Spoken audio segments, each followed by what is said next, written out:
Bonjour à tous, je suis Marina et nous partons ensemble pour quelques minutes au sein d'une balade holistique narrative, heu, avec ma méthode de travail et d'accompagnement, la linguistique du cœur, hem et dans une optique, on va dire, de trouver peut-être un peu de confort, de réconfort, de guidance, de clarté. 2025, choisir, c'est à peu près les mots-clés qui me sont venus quand j'ai, commencé à, on va dire, capitaliser, vraiment capitaliser l'énergie qui s'est imposée à moi pour vous transmettre, hem, ce message général et ensuite il m'a fallu canaliser plus précisément, les informations. Alors 2025, oui, là, le jour où je tourne, cette petite vidéo, nous sommes le 9 octobre. Donc, dans certaines croyances, nous sommes, en automne, durant le dernier trimestre, 2025. Nous sommes en train de préparer notre fin d'année, peut-être l'idée du bilan et puis, dans certaines autres croyances, en octobre, au regard de la numérologie, par exemple, nous arrivons déjà en réalité sur un renouveau, puisque nous sommes dans le nombre 10. Ici, 2025, c'est, à peu près connu de tout le monde, je pense, qui va avoir à cœur d'écouter cette vidéo jusqu'au bout. Hem, 2025, c'est, fin de cycle. On se prépare à entrer, de plain-pied dans quelque chose qui nous laisse déjà, pressentir sa propre énergie parce que le, une énergie, change pas complètement du jour au lendemain, hein. Les cycles se mélangent un peu et c'est un peu ce qui est rendu à l'image. Vous pouvez bien sûr simplement écouter ce que je suis en train de transmettre. Il serait bon toutefois également pour certains, de vous appuyer aussi sur le visuel parce que, cette guidance, cette petite vidéo de conseil, est construite également avec une énergie graphique. Au fur et à mesure que je reçois les informations, je pioche, dans une créativité propre à illustrer l'énergie que l'on veut me faire transmettre. Donc on a l'idée quand même, de l'automne, de ce qui se finit, de ce qui est, à retenir, ce qui est en or, l'enfance, la douceur, se regarder dans le miroir. La plume, c'est la légèreté, mais c'est aussi écrire et puis, passer d'une rive à l'autre, hein, bien sûr et ce qui est imbriqué, les choses qui sont imbriquées les unes dans les autres. Voilà pour faire un peu court.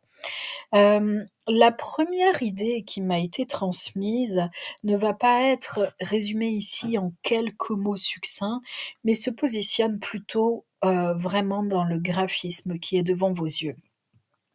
On a la notion de pont et ça, c'est tout à fait normal parce que quand on commence à s'interroger, en fait, sur une fin d'année, on s'interroge également sur un début d'année et sur ce qu'on a fait durant cette année qui est en train de terminer. Donc on est toujours, quand on est en train de vivre, on est toujours en train de passer d'une rive à l'autre. La couleur jaune, la couleur or, pour moi, ça me parle surtout du feu sacré de notre plexus solaire. Sommes-nous bien reliés à notre plexus solaire? Sommes-nous bien reliés à nos énergies solaires? Sommes-nous bien reliés à notre ciel? Puisque le soleil est dans le ciel. Le ciel, c'est l'ensemble de mes idées, de mes pensées, de mes informations, qui constituent la manne céleste que je peux trouver à l'extérieur ou à l'intérieur de moi selon mes croyances. On a la libellule, donc c'est le monde éthérique, c'est le monde animal, c'est la légèreté. C'est le monde également aquatique puisque les libellules, sont toujours proches des rives. Le papillon, c'est bien sûr l'idée de la transformation. Le cœur, c'est, soit ma transformation provient d'un élan du cœur, soit elle va m'amener vers un élan plus profond du cœur, c'est-à-dire le cœur de mon être, donc développer un amour de soi. Tout ce qui est jaune est sur le plexus solaire, tout ce qui est cœur, chakra du cœur va être plutôt en général dans des énergies vertes. Donc là, ce qu'on nous montre en fait, c'est que peut-être, attention, c'est à vous de vérifier puisque c'est une guidance générale, peut-être notre plexus solaire, en étant peu équilibré, déborde sur le cœur, ce qui veut dire que dans le relationnel, ce serait très compliqué. Et on vous demande donc de stabiliser, de rester peut-être dans cet instant suspendu entre les airs, en toute légèreté, et de vous dire, toute légèreté, attention, ça veut simplement signifier dans des pensées respectueuses du vivant et pas avec l'idée du profit, ok. Peut-être il est temps de vous dire, finalement, je vais à gauche, à droite, devant, derrière. Il y a la notion de la grotte. Alors, soit vous êtes pris dans votre grotte interne, de laquelle vous émettez des projections et vous pensez que c'est ça la vie, soit vous êtes en train d'en sortir. En tout état de cause, si la notion de grotte vient, c'est que finalement, de toute façon, c'est assez perceptible et visible dans vos énergies. Donc on a aussi la notion peut-être d'hommes et de femmes des cavernes, encore une fois dans le relationnel. D'accord. Donc parfois, probablement trop brutal et pas assez dans une communication du cœur et qui prend en considération totalement l'autre être en face de vous. Cette peluche, c'est aussi un ours. Bon, la grotte, l'ours, on vous demande de sortir peut-être des idées préconçues, des a priori, et puis de devenir tendre comme l'enfance peut l'être quand elle n'est pas déviée. Il y a une horloge, mais qui est rouillée, qui est attaquée par le temps. Donc, premièrement, on n'en a pas pris soin. On n'a pas pris soin du temps qui vient de passer, je crois. Secondement, je ne sais pas trop si on peut le dire comme ça, mais en tout cas, ça me vient ainsi. Ça me fait plaisir de le dire ainsi. Secondement, peut-être une seconde qui ment, ou une seconde fois qui ment également. On a la torche. La torche qui pourrait aussi permettre peut-être de brûler les idées préconçues, puisqu'on a une colonne complète avec la torche. Il y a ce qu'on pourrait appeler en fait des représentations picturales sur la partie droite en fait de la création graphique. Et là, on pourrait dire aussi que peut-être dans la caverne, on fait fleurir des idées, on se relie aux étoiles, et puis en fait, il va falloir quand même sortir de sa caverne pour mettre tout ça au jour. Ici, on a clairement maintenant deux mondes qui s'affrontent, deux mondes qui sont dissociés et deux mondes qui ne semblent même pas tellement avoir connaissance l'un de l'autre.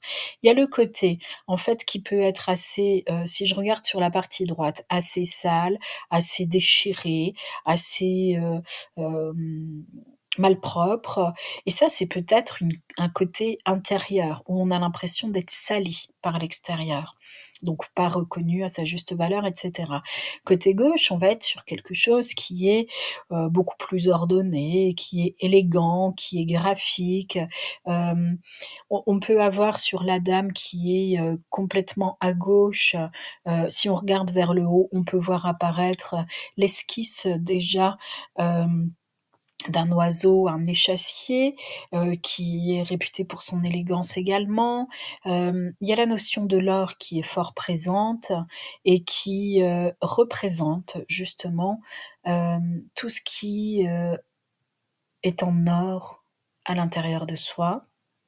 Et peut-être il va falloir faire un grand coup de nettoyage encore une fois. La notion du choix apparaît clairement maintenant. On a deux roues, on a des questionnements, on a le puits entre autres, et la roue de la fortune en fait c'est allez, on relance la vie pour un tour, mais on a aussi de la chance et on est accompagné. Le puits, bien sûr, c'est le puits sans fond dans une acception compliquée de la vie, donc un tunnel qui ne s'arrête jamais, et là on va avoir complication sur complication. Mais le puits, c'est aussi ce qui nous permet d'aller chercher par exemple de l'eau. Et l'humain a besoin d'eau. Donc le puits, c'est ce qui me permet d'aller à la source vitale pour moi. Je peux choisir ça par exemple. À gauche du puits, il y a un humain qui nourrit des animaux domestiques. Donc là, on est dans l'action de prendre soin, de se nourrir, de nourrir l'autre. Sur la notion de prendre soin et de nourrir, comment se place-t-on? Si on va à gauche encore, on va retrouver donc maintenant un appareil photo, des fleurs. OK. L'appareil photo, ce n'est pas comme si on nous avait mis simplement une photo. L'appareil photo, c'est nous qui prenons. Donc c'est nous qui choisissons. D'accord? Et puis si on redescend, là je vais faire un global.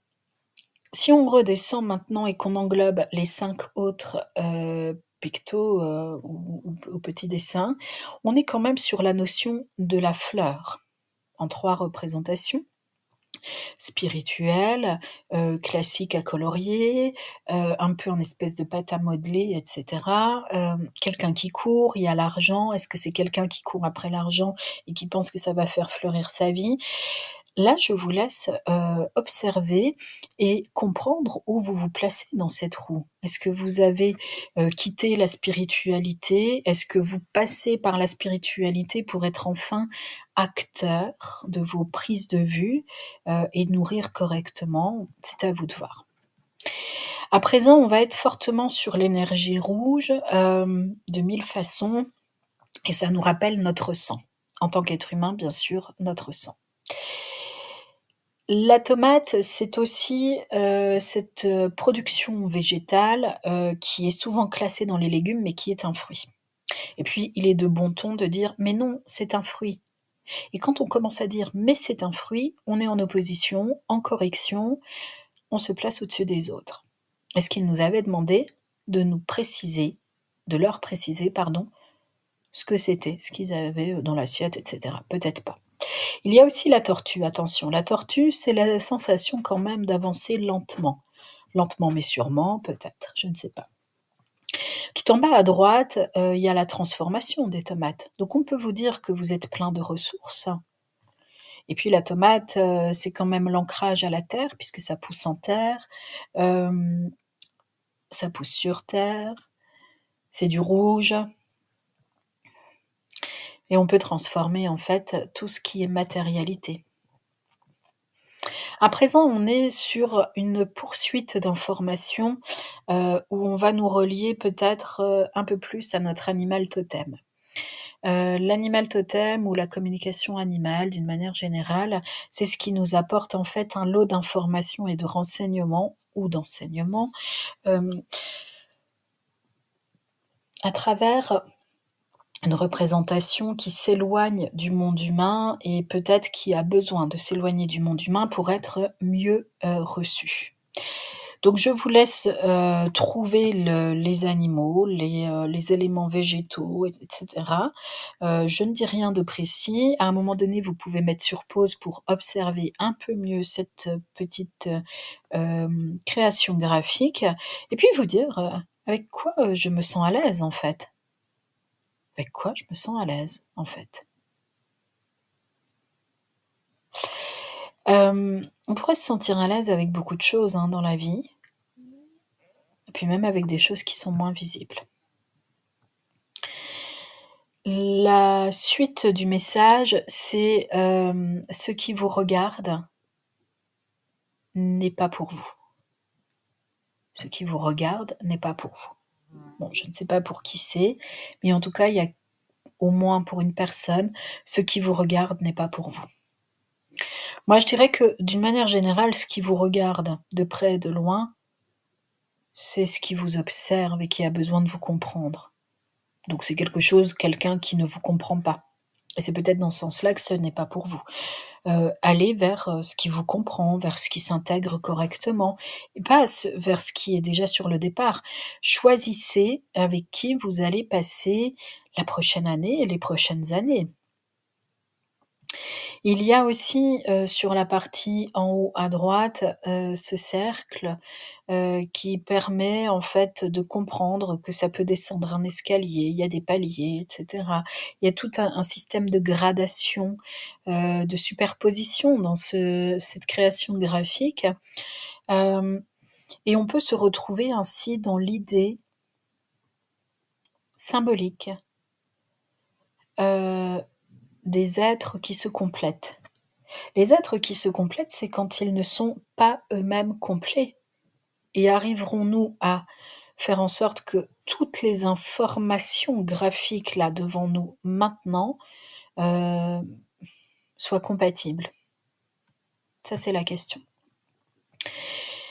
Nous finirons avec une notion qui vous demande d'arrêter d'assombrir vos pensées. Ce qui est cassé est cassé. Pas la peine de le cibler, d'essayer de le réparer. Ce qui est cassé est cassé. Ce qui provient des ombres provient des ombres. Ils ne changeront pas, ils ne viendront pas dans la lumière. Ils agiront dans les ombres. Si vous êtes en lumière, restez en lumière. Et arrêtez de vous faire manger votre énergie par ce qui est dans les ombres. On peut avoir des ombres contradictoires parce que si vous regardez bien la création graphique, à moins d'avoir plusieurs éclairages, plusieurs lumières, plusieurs sources de lumière, comment se pourrait-il qu'une ombre puisse venir être projetée en fait du haut côté droit et en même temps du bas côté gauche? Bon, là, il y a quelque chose qui est contradictoire. Ok ? Je suis Marina, je vous accompagne de façon holistique par ma méthode, la linguistique du cœur, sur ma chaîne et ailleurs, en session individuelle, collective, et dans mon groupe Facebook, Marina la magie des mots, la diseuse de bonnes aventures, la diseuse de bonnes aventures, c'est fini pour aujourd'hui. À bientôt.